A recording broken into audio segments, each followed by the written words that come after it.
I love a good nap. Some of my best material comes to me in my sleep.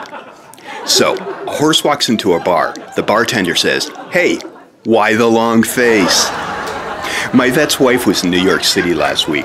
When she pulled up to her hotel, this guy in a three-piece suit came running out and said, "Hey lady, can I help you with your bags?" She said, "You don't look like a bellboy." He said, "I'm not. I'm a plastic surgeon." My master's out running in some kind of race. Seems like way too much work. Anyhow, this guy comes home from the doctor and shows his wife his new hearing aid. "It costs $4,000, he said. $4,000, she said. "What kind is it?" He looks at his watch. "It's 5:30. I love that one. Later.